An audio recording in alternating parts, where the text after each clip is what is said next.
Hello, for those arriving perhaps a little bit early, welcome. We'll begin looking at this clock on my stove in about a minute and a half.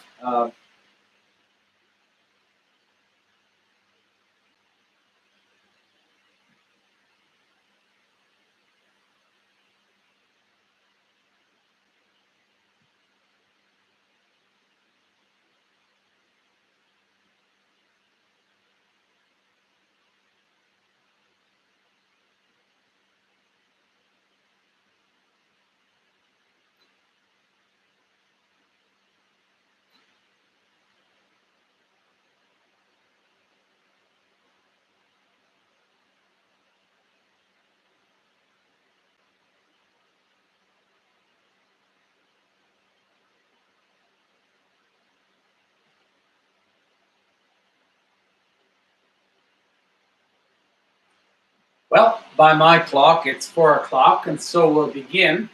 I need to begin by saying we're going to change the format just a little bit this week. Um, Last week, I did the whole show, and afterwards, my sister said to me, "Why don't you do the cooking first and the theological reflection afterwards?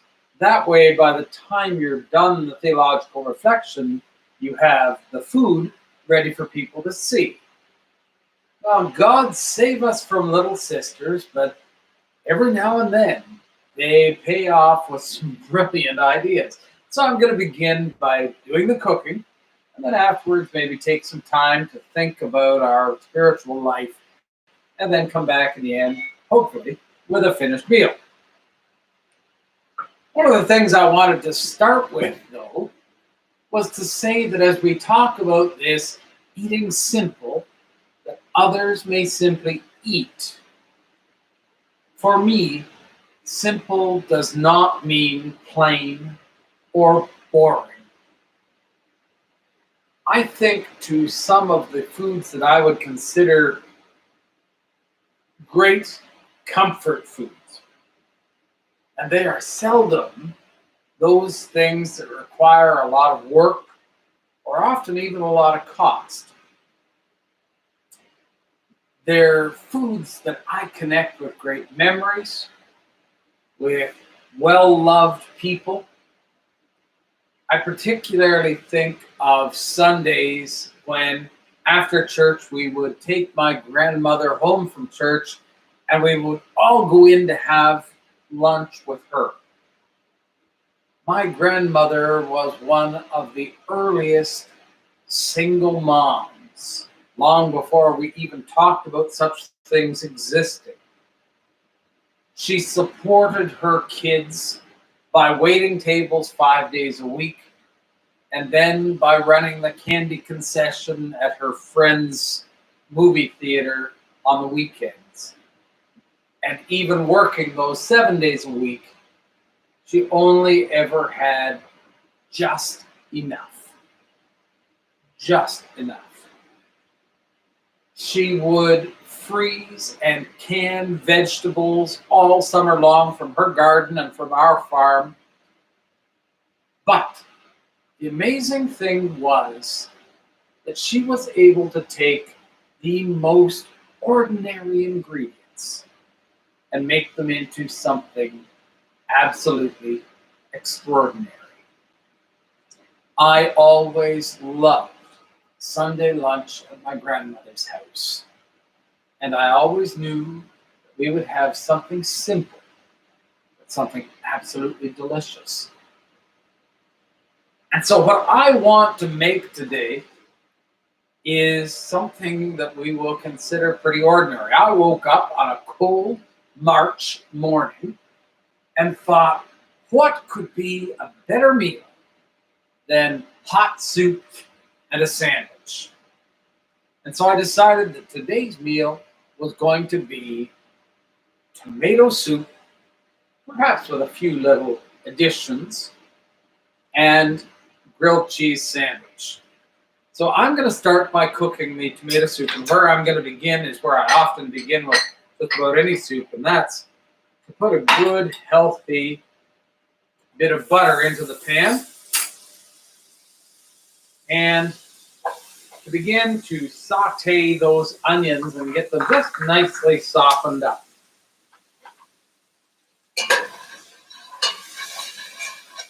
There aren't many things to compare with the smell of onions frying up. Maybe a little high for temperature. There we are.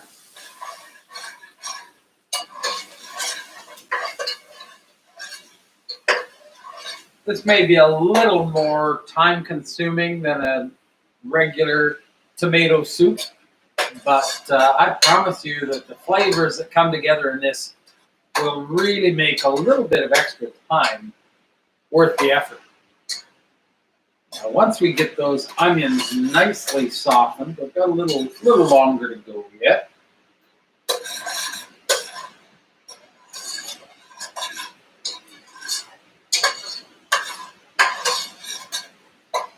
I'm using this nice little induction cooktop because, of course, if I went over and used my stove, I would always have my back to people, and that's not really conducive to a good demonstration.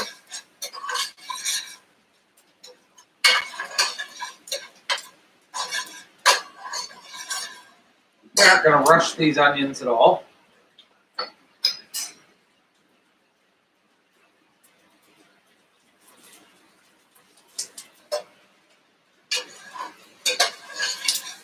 I actually had diced up about exactly one large cooking onion, and it should bring lots of wonderful flavor to the recipe.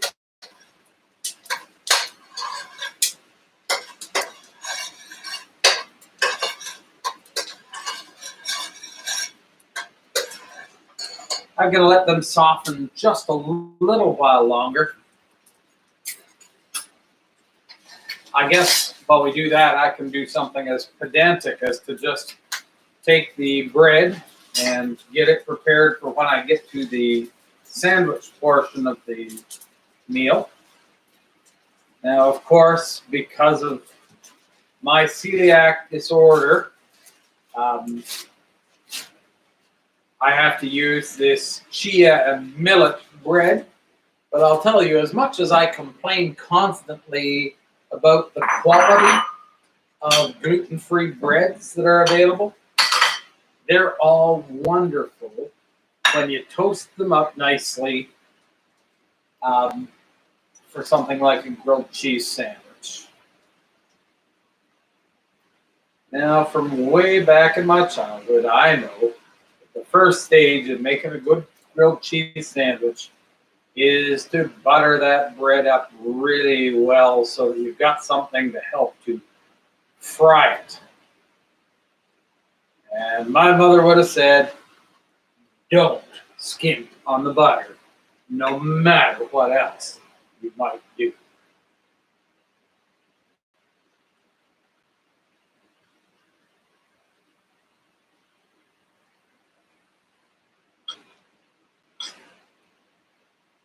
Well, this should be just about perfect because as I look to the side, those onions are looking really very good. They're well softened. Just take a second longer.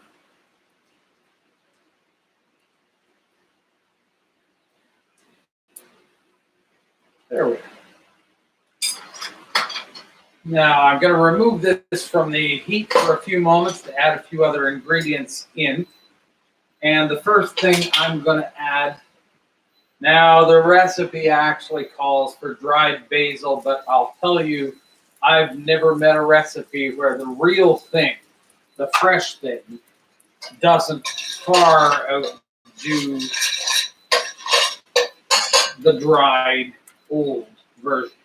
Then I'm going to add an entire brick of Philadelphia cream cheese.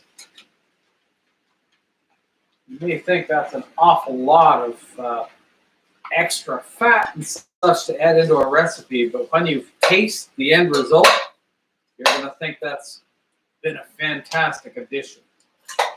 So I'm going to just stir that into the onions and basil and olive. If I could broadcast the smell that we have here right now, you would be amazed. And again, This recipe calls for a quarter teaspoon of dried garlic powder, but again, very few recipes aren't made better when you use the real thing. So I'm adding some nice minced garlic in. As well, I'm going to add a quarter teaspoon of paprika. Oh, this is the first time I've used this container of paprika.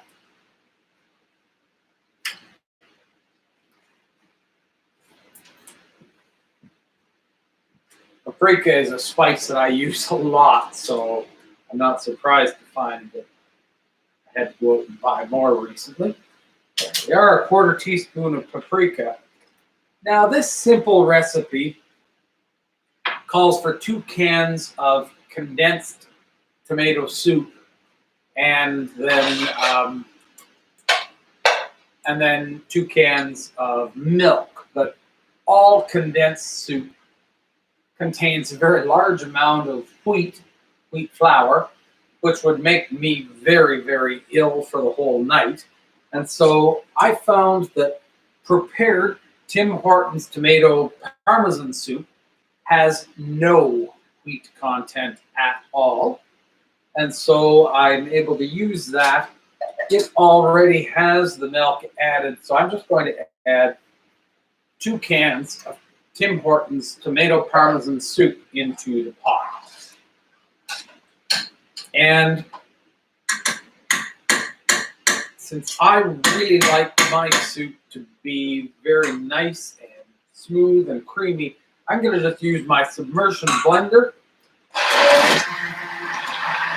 and just make it all very creamy. Get that cream cheese mixed in well with the tomato soup and the basil.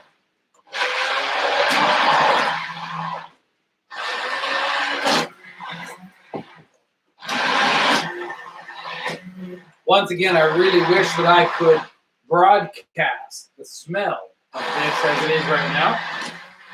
But hopefully when you make it at home, you'll get a chance to experience it for yourself.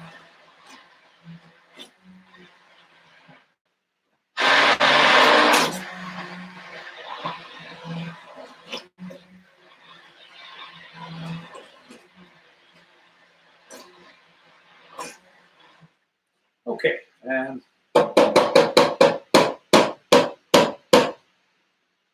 next, I am going to add in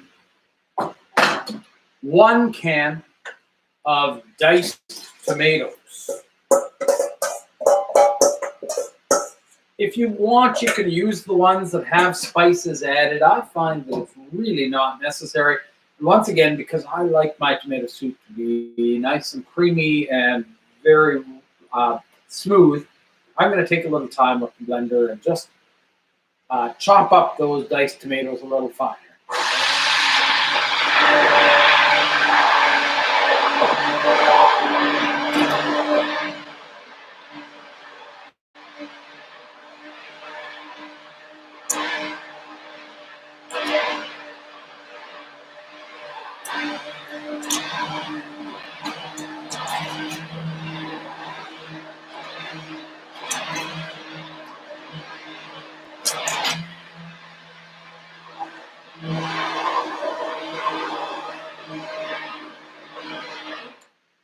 Okay.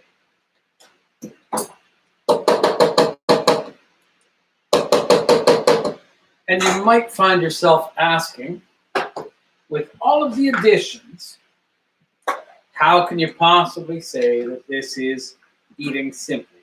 And I do have to say that when I looked at this particular tomato soup, when compared with just opening a couple cans of condensed soup and beginning to cook, there aren't any actual savings here. But I do have a little savings that I found along the way.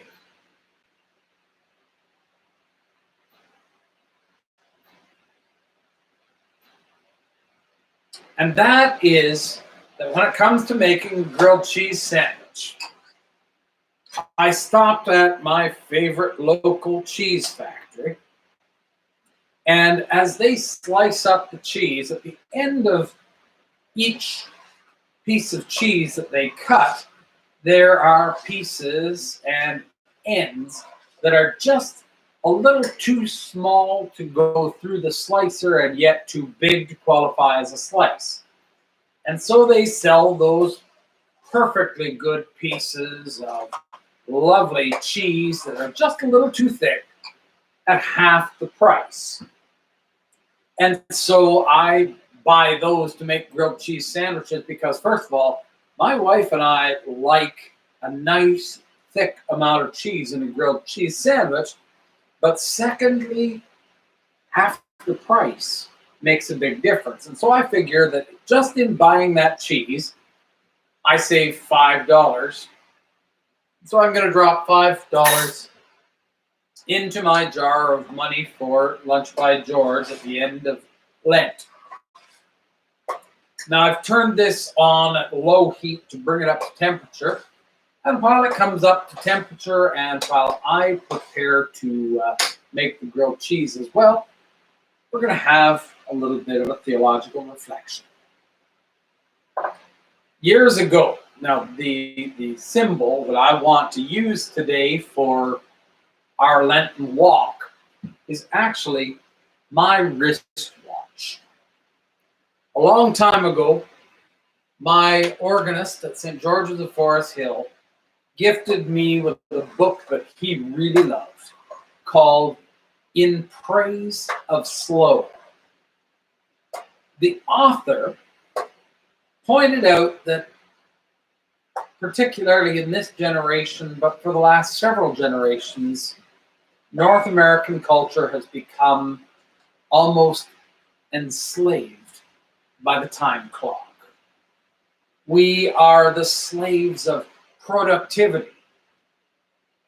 And his premise was that we needed to intentionally take time to slow down, to appreciate the goodness of life, to enjoy the time that we have, rather than always pushing forward to do more, to produce more.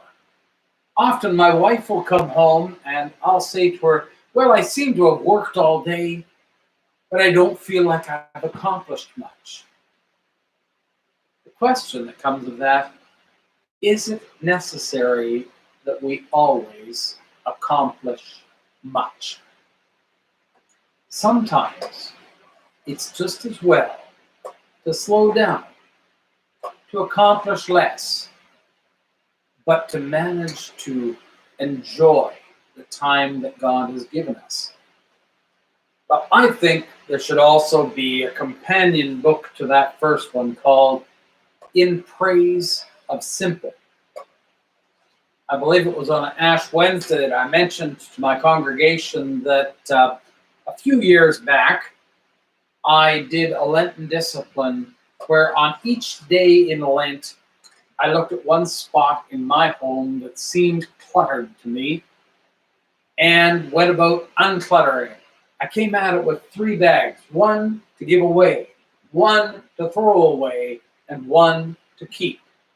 And day by day, found that there was a certain joy and a certain peace in uncluttering, in simplifying life. That as we became less and less the slaves of stuff, we also found that there was more room to connect ourselves to God. Just as in slowing our lives down, we also find that there's more room to have God in our lives. Our faith is very much a simple faith. There's a great story that comes from Hasidic Judaism that I've always really loved about 2 great Hasidic rabbis. A man went to the first, to Rabbi Shemaim, and he said, Rabbi, I will convert to Judaism if you can teach me all of the law and the prophets while standing on one foot. Shemaim became angry and he chased the man out with a stick. But the man wasn't ready to give up. And so he went back and he found Rabbi Hillel. And he said the same thing to Rabbi Hillel. He said, Rabbi, I will convert to Judaism if only you can teach me all I need to know, all the law and the prophets while standing on one foot. Hillel stopped and he was quiet for a few moments. And then he raised one foot and he said, love God and love your neighbor. All the rest of it is commentary. Our faith is simple. It's not tough at all. And yet, we have to work at it every day of our lives. It's something that we can't become complacent about. To love God, to love your neighbor. How do we do that? And I think that perhaps the prophet Micah says it best of all. What does the Lord your God require? But to do justice, to love kindness, and to walk humbly with your God. How do we love God and love our neighbor? We live a life that is driven by true justice, by kindness, and by humility in the face of God who loves us in spite of our faults. Now, as I think about that in praise of slow, in praise of simple, and these Lenten days that we walk through, I find myself very much drawn back to considering those disciplines of Lent that we were called to back on Ash Wednesday. And on this week in particular, the discipline of prayer. As I look back now, nearly 30 years in ministry, I realize that perhaps the greatest gift that Huron University College gave to me was the gift of the daily office.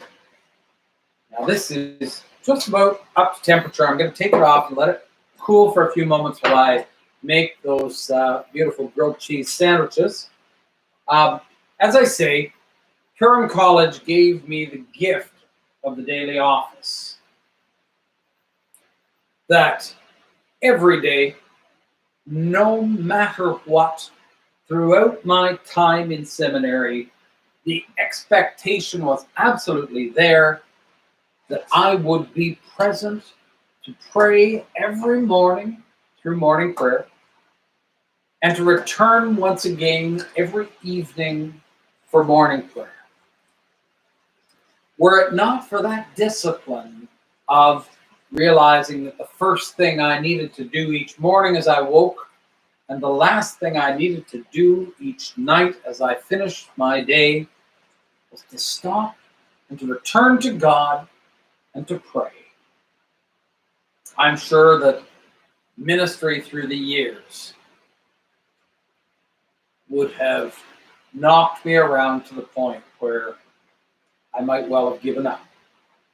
But through that grace of discipline of prayer, I've been sustained during those times when things were so difficult. And I have so often given thanks for those at Huron College who taught me the importance of having a pattern of prayer. Not that the only times I pray are morning prayer and evening prayer. Not that the only words I pray are the words that we find in our prayer books. But rather that I know that I need to stop in prayer in order to be sustained for the work that God has for me. Now, as I said when we began, simple, in my books at least, does not in the least mean boring or plain. As you can see, this is certainly not a boring tomato soup, nor is that sandwich anything that I would look askance at. So also with our faith.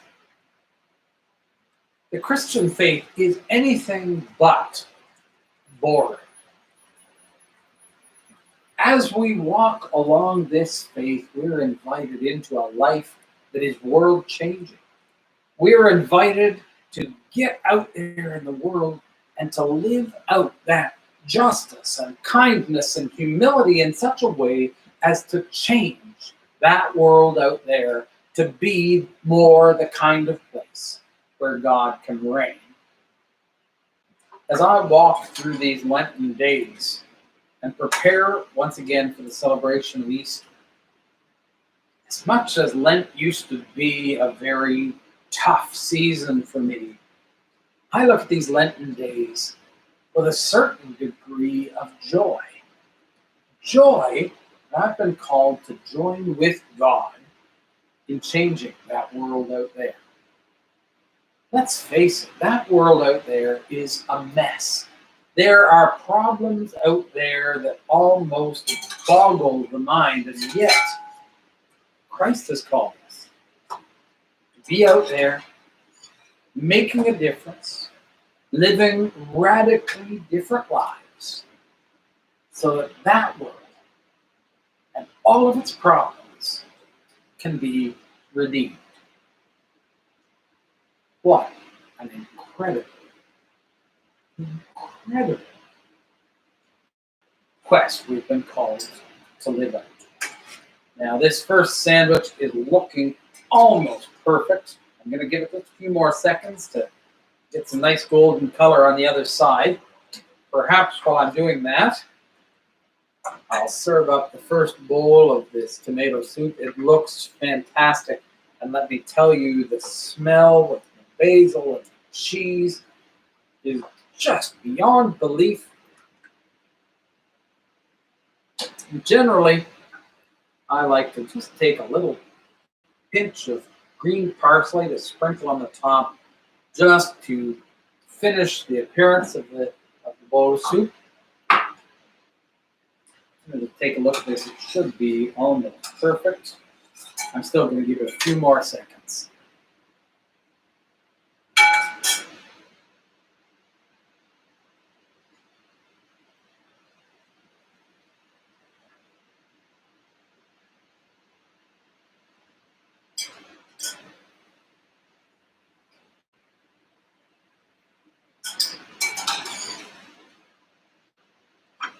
Well, my friends,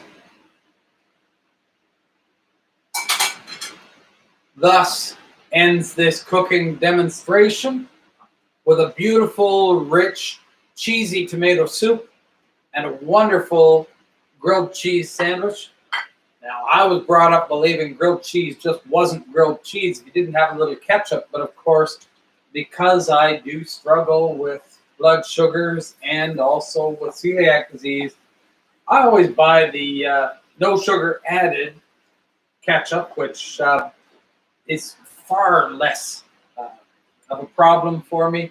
But of course, you can use whatever ketchup is best for you. Thank you very much for spending this time with me. God bless you, and may you continue to prayerfully walk through these days of Lent. Prepare yourself for that great celebration of new life and of victory come Easter morning. Thanks for joining me.